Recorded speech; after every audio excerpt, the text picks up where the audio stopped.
एक बड़ी खबर आपको दे दें, प्रियंका गांधी के काफिले के 4 गाड़ियां आपस में टकराई हैं। काफिले की 4 गाड़ियां आपस में टकराई हैं, इस वक्त खबर मिल रहे हैं। प्रियंका गांधी वाड्रा के काफिले की 4 गाड़ियां आपस में टकरा गए हैं। रामपुर जाते वक्त में यह हादसा हुआ है, क्योंकि दिल्ली से रामपुर जा रहे हैं प्रियंका गांधी, और प्रियंका गांधी सुरक्षित बताए जा रहे हैं, लेकिन काफिले की गाड़ियां आपस में टकराई और करीब 150 गाड़ियों का काफिला उनका चल रहा है, और इस बीच में गाड़ियां जुड़ती चली जा रही है, बीच में काफिला उनका बड़ा होता चला जा रहा है। लेकिन अभी खबर ये मिल रही है कि 4 गाड़ियां आपस में टकराए हैं, काफिले की ही ये गाड़ियां आपस में टकराई है।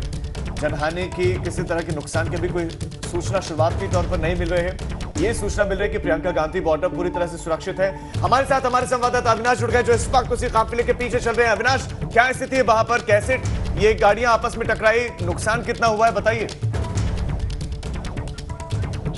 देखिए, अगर राजीव आप बात करें तो ये गाड़ी जो आप देख रही है प्रियंका गांधी की मेन फ्लीट है, और प्रियंका गांधी इसी फ्लीट पे आगे बढ़ रही हैं। जो पीछे गाड़ियां टकराई हैं वो कार्यकर्ताओं की गाड़ियां हैं, और कार्यकर्ता जिस तरीके से अगर बात करें तो भीड़ उमड़ पड़ा है कार्यकर्ताओं का, और कई सारे कार्यकर्ता अपनी अपनी गाड़ियां लेकर साथ में चल रहे हैं। तो उन कार्यकर्ताओं की गाड़ियां पीछे टकराई है, 4 गाड़ियां आपस में टकरा गई है। हालांकि किसी को कोई नुकसान नहीं हुआ, गाड़ियों को जरूर नुकसान पहुंचा है, लेकिन प्रियंका गांधी का काफिला जो सबसे आगे चल रहा है वो उसी तरीके से बिना नुकसान के चल रहा है। और प्रियंका गांधी के काफिले के जस्ट पीछे एबीपी गंगा, सिर्फ और सिर्फ एबीपी गंगा मौजूद है, और लगातार एक्सक्लूसिव तस्वीरें हम पहुंचा रहे हैं अपने दर्शकों तक। और प्रियंका गांधी लगातार रामपुर की ओर बढ़ रही हैं। अगर अभी मैं बात करूं तो अमरोहा क्रॉस की हैं वो, और अमरोहा क्रॉस करके अब मुरादाबाद की ओर बढ़ रही हैं। मुरादाबाद के बाद फिर वो रामपुर की ओर निकलेंगी। तो प्रियंका गांधी लगातार अपने काफिले के साथ आगे बढ़ रही हैं, उनका काफिला उसी तरीके से चल रहा है। बीच में हालांकि एक जगह अगर बात करें तो उनका काफिले में कोई दिक्कत आई थी उनकी गाड़ी में, जिस वजह से उनकी गाड़ी को रोका गया था, लेकिन 10 मिनट बाद वो अपनी गाड़ी ठीक कर हो गई थी उनकी गाड़ी। उसके बाद फिर प्रियंका गांधी वहां से निकल पड़ी। तो ये प्रियंका गांधी का काफिला आप देख रहे हैं इस वक्त तस्वीरों में, वो इस वक्त पहुंच रही हैं अमरोहा के आगे। और अमरोहा, ये अमरोहा कस्बा आपको तस्वीरों में नजर आ रहा है, अमरोहा से अब आगे निकल के ये जा रही हैं। तो जाहिर तौर से बात है कि जिस तरीके से प्रियंका गांधी आज 11:30 बजे का समय दिया है, और नवनीत सिंह जो वहां पे किसान मारे गए थे आईटीओ पे, उनकी अंतिम अरदास होनी है, तो उस अरदास में भी प्रियंका गांधी बैठेंगी। यानी कि वो अरदास जितनी देर चलेगी मृतक की आत्मा की शांति के लिए, उतनी देर तक प्रियंका गांधी गुरुद्वारे में वहां पे मौजूद रहेंगी और परिजनों के साथ बैठी रहेंगी। तो ये भी एक बड़ा अपडेट है कि परिजनों के साथ वो बैठ के वहां पे अरदास का पाठ करेंगी, और इसके साथ साथ जो परिजन है उनके साथ मुलाकात भी करेंगी। लगातार अब हम पीछे का भी काफिला दिखा रहे हैं, ये पीछे जो काफिला आ रहा है गाड़ियों का, वो काफिला आपको अब दिखा रहे हैं।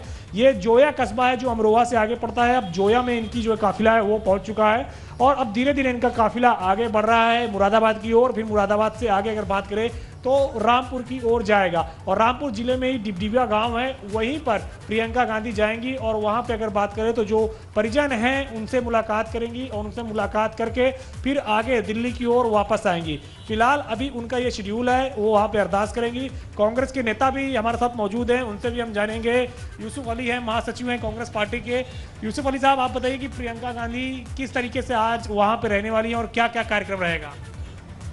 प्रियंका गांधी जो पीड़ित पक्ष है उस परिवार के साथ वहाँ पर अरदास में बैठेंगी, और उन लोगों के साथ काफ़ी टाइम रहेंगी, क्योंकि बहुत बड़ा उनके साथ अन्याय हुआ है। किसानों के साथ जो अन्याय हो रहा है, किसानों का जो आंदोलन चल रहा है, उसमें पूरे उत्तर प्रदेश में और पूरे हिंदुस्तान में जो है किसानों में एक बहुत बड़ा रोष है, और माननीय प्रियंका गांधी जी के प्रति बहुत अविनाश, यहाँ पर एक सवाल बहुत महत्वपूर्ण हो जाता है। सवाल मैं चाहता हूँ कि ये सवाल आप जरूर पूछें कि अगर वो कह रहे हैं कि ज्यादती हुई है इस परिवार के साथ, तो क्या वो ये कहना चाह रहे हैं कि वो जवान जिन्होंने रोकने की भी कोशिश की थी और बाद में जो हट गए थे और ट्रैक्टर पलटा था, वीडियो भी आया था, तो पुलिस वाले और वो जवान दोषी, आप जवानों को दोषी ठहरा रहे हैं इसके लिए? देखिए सचिन जी, आप ये बताइए कि जिस तरीके से ये पूरा प्रक्रिया हुआ, पूरा कांड हुआ, सभी सीसीटीवी फुटेज भी दिल्ली पुलिस ने जारी किया, और उसने बताया कि हमने गोली नहीं चलाई, ये ट्रैक्टर पलटने से मौत हुई है। तो क्या आप दिल्ली पुलिस की उन बातों से सहमत है, या फिर दिल्ली पुलिस के उस वीडियो पर भी आपको शंका है? यह सरकार के द्वारा की गई एक हत्या है, जानबूझकर ऐसा माहौल बनाया गया जिससे हत्या हुई है, और नहीं अविनाश, एतराज है इनकी बात जाना चाहिए। अविनाश टोकी एतराज है उनकी बात पर। क्या आप ये मानते हैं दिल्ली पुलिस ने वीडियो जारी किया, उसको झुठला रहे हैं? अविनाश, ये सारे प्रशासन वीडियो, पहले ऑडियो ही नकली नोट हैं। जारी कर किसानों चुका को है रास्ता नहीं खोला पोस्टमार्टम गया रिपोर्ट को जानबूझ के ताकि लेकर। लोग पैनिक हो तो जाएं। ऐसे और में पैनिक ये होने किस के आधार पर सवाल को उठाकर राजनीति करने की कोशिश जारी कर हुई रहे है? हैं? क्या आप पोस्टमार्टम रिपोर्ट को नहीं मानते हैं? क्या आप सिर्फ जो है अपना ही आधार, अपना ही तर्क दे रहे हैं? जितनी भी इनकी रिपोर्ट्स हैं, चाहे जीडीपी की हो चाहे पोस्टमार्टम की हो, मोदी जी के घर में बनती हैं, जो उनके बंगले हैं, उनका कोई क्या ज्यादा। आपके पास कुछ ऐसा प्रूफ है कि आप ऐसे ही इल्जाम लगा रहे हैं? आपके प्रूफ दिखाने के लिए मैं आपको बता दूं, 70 दिन से ज्यादा किसान को हो गया, 100 किसान शहीद हो गए, मोदी जी के ऊपर एक भी मुकदमा नहीं लिखा गया। अभी ताजा खबर मैं आपको दे देता हूं, अगर कोई और ये काम कर देता तो उसको आजम खां बना दिया जाता। नहीं देखिए, नहीं, ये यहाँ पे मंच- राजनीति चरम पे आता है। आप अविनाश, देख रहे हैं कि कांग्रेस पार्टी अविनाश, ये मंच एबीपी गंगा का मंच इसलिए नहीं है कि कोई भी बेबुनियाद हवा में आरोप लगाए। कोई ठोस आधार है तो इनको बोलिए, ये अपनी बात इस दिशा में आगे रखें, वरना जिस तरीके के सवाल खड़े कर रहे हैं, इनके पास कोई आधार नहीं है। ये किस बिना पर पोस्टमार्टम रिपोर्ट को चैलेंज कर रहे हैं, उसकी अपनी एक सीक्रेसी होती है और इस पर खंडन भी आ चुका है प्रशासन का। प्रशासन कह चुका है कि जब पोस्टमार्टम रिपोर्ट बनती है तो बाकायदा वीडियोग्राफी होती है इसकी। चिकित्सा अधिकारी जो इस पैनल में इन्वॉल्व होते हैं उनकी जिम्मेदारी, जवाबदेही होती है, सीलबंद लिफाफे में ये सौंपी जाती है और कोर्ट अगर आदेश देता है तो कोर्ट के आदेश के बाद ये खोली जाती है कोर्ट के ही सामने। तो ऐसे में किस बिना पर ये आरोप लगा रहे हैं?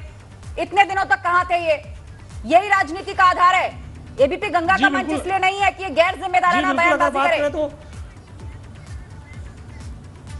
जी बिल्कुल आस्था, और हम भी यही बात कह रहे हैं कि लगातार इस पे राजनीति चल रही है और अपने तरफ से इल्जाम और आरोप प्रत्यारोप लगाया जा रहा है और कांग्रेस पार्टी भी आरोप लगातार लगा रही है। जिस तरीके से उनके पास कोई आधार नहीं इस आरोप का, लेकिन फिर भी वो आरोप लगा रही है। और आप देखिए, ये प्रियंका गांधी का काफिला है जो आगे बढ़ रहा है। प्रियंका गांधी भी अब पहुंच रही है। कहीं ना कहीं जो आरोप कांग्रेस पार्टी लगा रही है और कांग्रेस पार्टी के तमाम सारे पदाधिकारी कह रहे हैं, जाहिर तौर से बात है कि उससे इत्तेफाक प्रियंका गांधी को भी होगा, तभी शायद वो मान रहे कि वो पीड़ित परिवार जो है उसके साथ अन्याय हुआ है, जिन्होंने अपना पुत्र खोया है, लिहाजा इसीलिए वो जा रही है रामपुर में और वहां पे जो लेकिन सवाल आप पूछे कि जिसको कांग्रेस पार्टी पीड़ित कर रहे हैं उसको सब लोग, और जो तस्वीरें आए हैं सब उसको उपद्रवी कह रहे हैं, तो ऐसे में क्या कांग्रेस पार्टी उपद्रवी के साथ है? जिस तरह के आरोप लग रहे हैं कि वो उपद्रवी था, तो देखिए सचिन जी, अगर आपसे बात करें तो जो वीडियो आया तो उसमें साफ तौर पे दिख रहा था कि वो ट्रैक्टर से स्टंटबाजी कर रहा था और ट्रैक्टर पलटा था। क्या जिस तरीके से सब लोग उस वीडियो को मान रहे हैं, उस वीडियो में दिल्ली पुलिस ने जारी किया है, दिल्ली पुलिस उसकी प्रामाणिकता दे रही है, तो क्या आप लोग किसानों के साथ और जो उपद्रव किए थे किसान, क्या उनके साथ भी हैं आप लोग? मैं एबीपी चैनल के माध्यम से बात पूछना चाहता हूँ, क्या ये जो किसान सड़कों पर बैठे हैं, क्या ये किसान नहीं है? ये क्यों बार बार शहीद हो रहे हैं किसान? इसका जवाब कौन देगा? ऐसी कौन सी वजह है जो किसानों को दिल्ली में घेर कर मारा जा रहा है, दिल्ली के चारों तरफ? जो किसानों ने उपद्रव किया, क्या आपने वो तस्वीरें नहीं देखी, वो वीडियो नहीं देखा? किसानों नहीं किया है। उनके पीछे पुलिस भाग रही थी डंडे लेके, वो अपना बचाव करने के लिए ट्रैक्टर लेके भाग रहे थे। ये इसका जवाब इनको मिल जाएगा बहुत जल्दी। जो तलवारें, नंगी तलवारें हमने देखी, जेल जाएंगे, जो हमने नंगा नाच उस दिन देखा, लाल किले पर झंडा चढ़ा दिया गया, तिरंगे का मान घटा दिया गया, वो सब तो पूरे देश ने देखा है। तो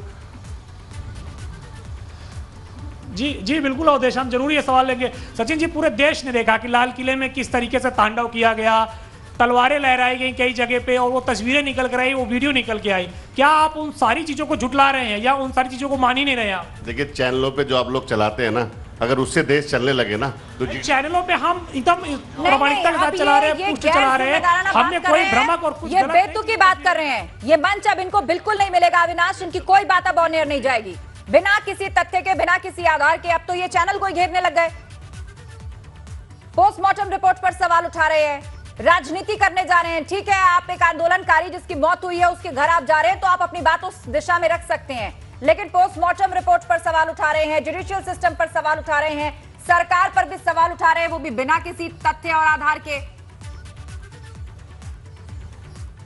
बहुत शुक्रिया अविनाश, आप नजर बनाए रखिए, आगे भी इसकी अपडेट के लिए हम आपके पास लौटते रहेंगे।